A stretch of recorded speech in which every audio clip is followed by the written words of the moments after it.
ચલો ધોરણ 8 માં આપણે સામાજિક વિજ્ઞાનમાં બીજા સેમ માટેનો પ્રથમ પાઠ આપણે પાંચમું ચેપ્ટર છે જેનું નામ છે અંગ્રેજ શાસન સમયની શિક્ષણ અને સમાજ વ્યવસ્થા. બરાબર છે. તમને બધાને ખબર છે કે અંગ્રેજ સમયે બરાબર એનું શાસન અને શિક્ષણ અને વ્યવસ્થા કેવી હતી એ તમારે અહીંયા જોવાની છે. બરાબર. તો એના માટે શું કરીશું તો સૌપ્રથમ જોઈએ તો અંગ્રેજ શાસન. તમને બધાને ખબર છે કે અંગ્રેજોએ પહેલા સૌપ્રથમ કોઠી સ્થાપી. બરાબર છે. આપણા ગુજરાતમાં સૌપ્રથમ કોઠી એમને સુરતમાં સ્થાપી. અંગ્રેજોનું શાસન થયું, પછી વિવિધ આંદોલનો થયા, કેટલાકના મૃત્યુ થયા અને અંતે આપણો દેશ આઝાદ થયો. ત્યારે તો 15મી ઓગસ્ટ 1947 દેશ આઝાદ થયો. બરાબર. કોનાથી? અંગ્રેજોથી બધું ખબર છે. હવે અંગ્રેજોનું જ્યારે શાસન હતું એટલે કે 15 ઓગસ્ટ 1947 પહેલા તો જ્યારે અંગ્રેજોનું શાસન હતું એ વખતે શિક્ષણ અને સમાજ વ્યવસ્થા કેવી હતી એને દર્શાવતો તમારા પાઠ છે. બરાબર છે. તો પહેલા અંગ્રેજો આવ્યા એ પહેલા તો બધા ખબર છે કે આપણે આ રીતે શાળાઓ હતી નહીં. પહેલા શું હતા? ગુરુઓના બીજા આશ્રમો હતા. તો જે આશ્રમમાં બધા વિદ્યાર્થીઓ વિવિધ જ્ઞાન મેળવવા જતા હતા. બરાબર છે. અને જ્ઞાન મેળવી અને પોતે શું કરતા? જ્ઞાન પ્રાપ્તિનો સંદેશ મેળવતા. હવે જ્યારે એ વખતે શાળાઓની હતી ત્યારે ગુરુને મુખ્ય માનવામાં આવતા. એ વખત વિવિધ વિદ્યાપીઠો હતી જેવી કે નાલંદા વિદ્યાપીઠ, વલ્લભી વિદ્યાપીઠ. બરાબર. આ બધી વિદ્યાપીઠો તો જેને પહેલા આપણે એને શું કરતા? એક શાળા કે એ વખત પહેલા આશ્રમ તરીકે વિદ્યાપીઠોનો ઉપયોગ થતો હતો, જ્યાં ગુરુ અને એમના વિવિધ ચેલાઓ દ્વારા શિષ્યોને શું કરતા? જ્ઞાન પ્રાપ્તિનો સંદેશ આપવામાં આવતો હતો. બરાબર છે. ચલો આમ કહેવાય તો અંગ્રેજોએ જે શિક્ષણ આમ મોટા ભાગે જોઈએ તો ભારતમાં અંગ્રેજોએ સૌપ્રથમ શિક્ષણ ઉપર મારો કર્યો. બરાબર છે. કઈ રીતે? ભારત પહેલા શિક્ષણમાં બહુ જ આગળ હતું. બહુ એટલે બહુ. આપણે તમે હાલ પણ જોઈ શકો જ્યારે ઋષિ મુનિઓ વિજ્ઞાન પછી આવ્યું એ પહેલા જ એના બધું જાણતા હતા. નક્ષત્રો, વરસાદ ક્યારે આવશે ક્યારે નહીં, અત્યારે બધી વિવિધ ટેકનોલોજી, જ્યારે એ બધી વિવિધ ટેકનોલોજી ન હતી છતાં બધું જ્ઞાન હતું. બરાબર છે. એ વખતના સમયમાં કંઈ નહોતું છતાં બધું હતું. પરંતુ જ્યારે અંગ્રેજોને ખબર પડી કે જ્યારે ભારત દેશ આગળ છે શાના કારણે? શિક્ષણમાં. એને સૌથી પ્રથમ એને મારો શિક્ષણમાં કર્યો અને ભારતને શિક્ષણની દ્રષ્ટિએ શું કરી નાખ્યું? તોડી નાખ્યું. બરાબર છે. અને એના કારણે શું થયું? બંને વચ્ચે વધુમાં વધુ ક્રોસ થવા લાગી. એટલે કે આપણે અંગ્રેજો અને ભારતના નાગરિકો વચ્ચે ક્રોસ થવા લાગી. અને એનું કારણ શું હતું? અંગ્રેજો જે પોતે સત્તા લેવા માટે બધું જ કરવા માટે તત્પર હતા.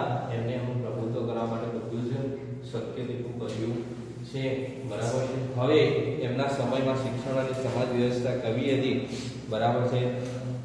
તો પહેલા આપણે શિક્ષણની સંસ્થાઓ હતી કે જેને આપણે શું કહીએ છીએ? ધુળિયા નિશાળો તરીકે ઓળખવામાં આવતા.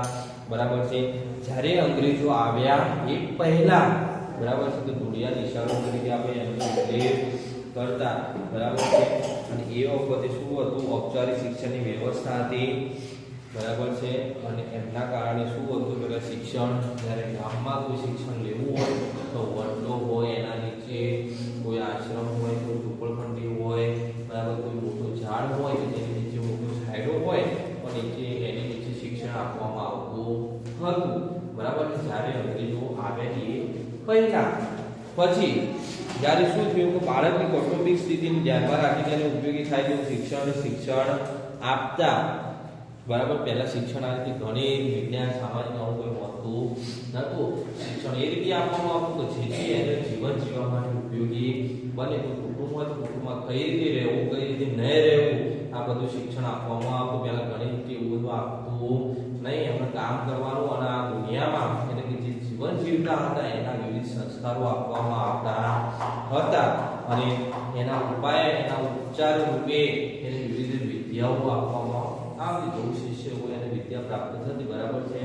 જેમ કે તેર પંથમાં હોય એ. બરાબર. એ વખત આ રીતે બધું કેવું કોઈ હોતું નહોતું.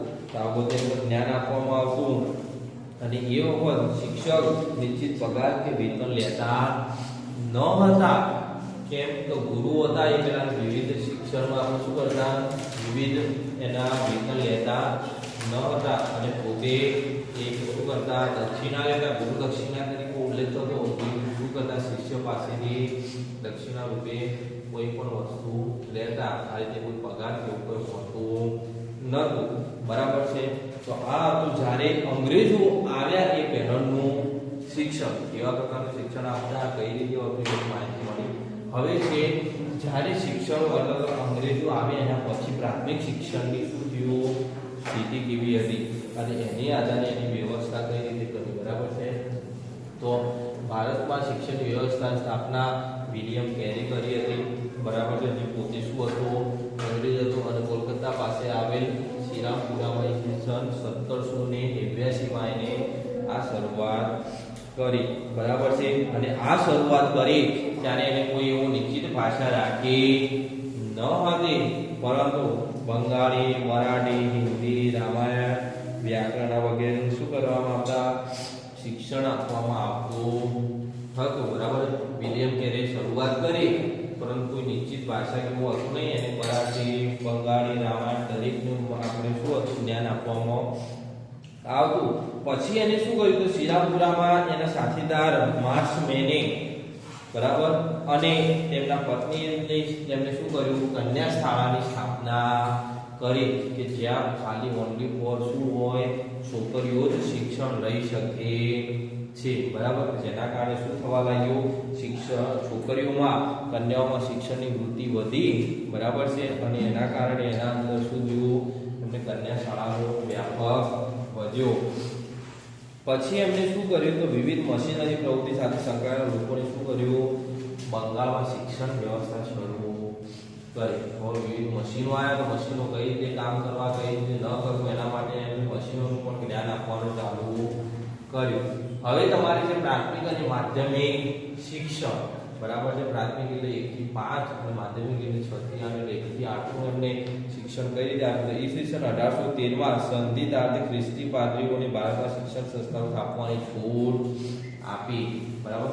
ખ્રિસ્તીઓને શિક્ષણ સ્થાપવાની છૂટ આપી કે જેમાં ખ્રિસ્તીઓ શું કરવા લાગ્યા, એમની જાતોને શું કરવા લાગ્યા કે શિક્ષણ આપવા લાગ્યા. જે ખ્રિસ્તીઓ હોય એને વિવિધ રીતે શિક્ષણ આપવા લાગ્યા. અને પછી શિક્ષણ માટે એમને પ્રતિવર્ષ 1 લાખ રૂપિયા વાપરવાનો પણ નિર્ણય થયો હતો. બરાબર. એટલે શિક્ષણમાં 1 વર્ષના 1 લાખ રૂપિયા વાપરવાનો એ રીતે નિર્ણય કરવામાં આવ્યો. પછી શું થયું તો મુસ્લિમ, હિન્દુ, ક્રિશ્ચિયન વિવિધ ધર્મોના આધારે વિવિધ રીતે એમને શું કરવામાં આવ્યું, જ્ઞાન આપવાનું શરૂઆત કરી. મુસ્લિમ હોય તેને મદ્રેસામાં જ્ઞાન આપવાનું શરૂ કરી, હિન્દુ હોય તેને વિવિધ ધર્મશાળા વિદ્યાપીઠમાં શરૂઆત કરી, ખ્રિસ્તીઓએ એમની જગ્યાઓ પર એમને શું કર્યું, જ્ઞાન આપવાનું શરૂઆત કરી. અને આ રીતે પ્રાથમિક અને માધ્યમિક શિક્ષણની શરૂઆત થઈ.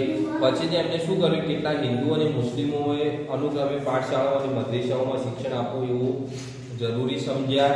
પછી ઈસ્ટ ઇન્ડિયા કંપનીમાં વિલિયમ બેન્ટિંગના સમયમાં ઈસવીસન 1833ના બરાબર એમને શિક્ષણ આપવા માટે અગ્રેસર થયા. શું કર્યું, ઈસ્ટ ઇન્ડિયા કંપની જે વિલિયમ બેન્ટિંગ હતા એ શું કરે, શિક્ષણ આપવા માટે અગ્રેસર થયા. એટલે કે આગળ આવ્યા કે શિક્ષણ આપવું જોઈએ. પરિણામે ઈસવીસન 1835માં ભારતમાં અંગ્રેજી કેળવણીનો પ્રારંભ થયો. ત્યારે ઈસવીસન 1835માં અંગ્રેજી કેળવણીનો પ્રારંભ થયો. અને એના પછી બ્રિટિશ નીતિએ શું કર્યું, સ્પષ્ટ કર્યું કે જ્યારે અંગ્રેજી શિક્ષણ છે બીજું શિક્ષણ આપવામાં આવશે નહીં. અને એના અંતે શું થયું, ભારતમાં શિક્ષણ પ્રણાલી બદલાઈ. અને કઈ આવી તો યુરોપિયન શિક્ષણ પ્રણાલી અપનાવવામાં આવ્યું. અને યુરોપીય શિક્ષણ પ્રણાલી એટલે કે અંગ્રેજી શિક્ષણ, બરાબર. એમને શું કર્યું, વિવિધ જે અલગ અલગ શિક્ષણ અપાતા હતા એની જગ્યાએ એમને અંગ્રેજી શિક્ષણ આપવાનું શરૂઆત કર્યું. અને એના અંતે સૌથી મોટો ફાળો કોનો હતો, વિલિયમ બેન્ટિંગ, કે જે વખત ઈસ્ટ ઇન્ડિયા કંપનીના મુખ્ય ગણાતા. બરાબર. એમને શિક્ષણ આપવાની શરૂઆત કર્યું. પણ એમને શું કર્યું, શિક્ષણ પ્રણાલીમાં યુરોપિયન શિક્ષણ પ્રણાલી ઉમેરી કાઢી. તો ઓનલી ફોર શું, ખાલી અંગ્રેજી શિક્ષણ તેમને માન્ય કરી રાખ્યું. બરાબર. પછી ઈસવીસન 1835માં પછી ભારતના કોલકાતા, મુંબઈ, મદ્રાસ આ વિવિધ જગ્યાએ એમને શું કર્યું, શિક્ષણ માટે વ્યવસ્થા ગોઠવી અને વિવિધ જગ્યાએ એમને શિક્ષણના કેન્દ્રો સ્થાપ્યા. બરાબર. પછી એમને ઈસવીસન 1882 હન્ટર કમિશનને પ્રાથમિક અને માધ્યમિક કક્ષાનું શિક્ષણ સ્થાનિક સ્વરાજ્યની સંસ્થાઓને આપવાનો વિચાર કર્યો. બરાબર. ઈસવીસન 1882 એમને શું કર્યું? જ્યારે હન્ટર કમિશનર હતા એમણે પ્રાથમિક કક્ષાનું શિક્ષણ છે એ સ્થાનિક સ્વરાજ્યની જે વિવિધ સંસ્થાઓ હતી તો જે યુરોપિયન સંસ્થા સાથે જોડાયેલા હતા, વિવિધ કાર્ય કરવા માટે હતા, એમને શિક્ષણ આપવાનું કાર્ય કર્યું. તેનાથી શું કરી શકે? ભારતમાં અને ભારતના લોકોને એના ઉપયોગ કરી શકે. બરાબર. એટલા માટે એવી જે વિવિધ સંસ્થાઓ હતી તો જ્યારે એમને શિક્ષણ આપવાનું શરૂઆત કર્યું. પછી એમને ઈસવીસન 1917 નિમાયેલા સેન્ટ્રલ કમિશને માધ્યમિક કક્ષા સુધીનું શિક્ષણ પ્રાદેશિક અને માતૃભાષામાં આપવાની જોગવાઈ કરી. આજ સુધી એમને શું કર્યું? પહેલા અંગ્રેજી શિક્ષણ હતું, પછી ઈસવીસન 1917 સેન્ટ્રલ કમિશને એમને શું કર્યું કે માધ્યમિક શિક્ષણ સુધી એમને પ્રાદેશિક અને માતૃભાષામાં પણ શિક્ષણ મેળવવું જોઈએ. ત્યારે એમને માતૃભાષામાં શિક્ષણ આપવાની છૂટ આપી. ત્યારે ઈસવીસન 1917 અને પછી ઈસવીસન 1919 મોન્ટેગ્યુ જેમ્ફર્ડ કાયદા બાદ પ્રાંતોમાં માધ્યમિક અને પ્રાથમિક શિક્ષણના વિકાસ માટે શિક્ષણ ખાતું ચૂંટાયેલ પ્રતિનિધિઓને આપવામાં આવ્યું. એક આખું અલગ ખાતું બનાવ્યું. તેનું નામ શું આપ્યું? શિક્ષણ ખાતું. અને એના માટે વિવિધ ઓફિસરોની નિમણૂક કરી અને આખું ખાતું અલગ પાડ્યું. જેમ અત્યારે પણ આપણે રાજ્ય કક્ષાએ શિક્ષણ ખાતું ખાતા અલગ અલગ હોય, એના ખાતા મુજબ એના મંત્રીઓ પણ અલગ અલગ હોય. એ રીતે એમને 1919 અલગ પાડ્યું. બરાબર છે. અને પછી 1912 ગોપાલકૃષ્ણ ગોખલે ફરજિયાત પ્રાથમિક શિક્ષણનો કાયદા ઘડવા સૂચન કર્યું. એટલે કે જે ગોપાલકૃષ્ણ ગોખલે હતા એમને ફરજિયાત પ્રાથમિક શિક્ષણ તો મેળવવું જ જોઈએ એવું એમને કાયદો ઘડ્યો. ત્યારે ઈસવીસન 1912 અને હાલ પણ ચાલુ છે. મફત અને ફરજિયાત શિક્ષણ પ્રાથમિક શિક્ષણ તમને આપવામાં આવે છે. ત્યારે ધોરણ 1 થી 8 બરાબર છે. અને એ વિવિધ પરિસ્થિતિઓનો અનુભવ કરીને હાલ તમારે મફત અને ફરજિયાત શિક્ષણ આપવામાં આવે. બરાબર. એ પણ નપાસ કર્યા વગરનું. અને એ વખત ગોપાલકૃષ્ણ ગોખલે વિચાર્યું પણ આજે પણ એ ચાલુ છે. બરાબર. એટલે 1 થી 8 તમારે કોઈ ફી લેવામાં આવતી નથી. બરાબર. પછી તમારે જેમ જેમ એનો આગળ લેખ વધ્યો એમ એના અંદર શું થાય? શિક્ષણ નીતિમાં ઉમેરા થયા, વિવિધ સંસ્થાઓ ચાલવાની શરૂઆત થઈ. બરાબર. એટલે આ થયું એનું શું? પ્રાથમિક અને માધ્યમિક શિક્ષણ. જ્યારે અંગ્રેજો આવ્યા એના પછી એમને શું શું કર્યું એ આટલું હતું એ. બરાબર. હવે તમારે આવે છે ઉચ્ચ અને વિજ્ઞાન ટેકનિકલ શિક્ષણ. બરાબર. તો એમને હવે 1 થી 8 પછીનું ઉચ્ચ શિક્ષણ માટે શું કર્યું? અને વિજ્ઞાન એટલે કે કોઈ શોધખોળની દ્રષ્ટિએ એમને કેવું આપણે શિક્ષણ આપ્યું એના વિશેનું તમારે આગળનું જે શિક્ષણ આવે છે તે આપણે નેક્સ્ટ બાજુ જોઈશું. બરાબર. આટલા સુધી ખબર પડી ગઈ? ઓકે.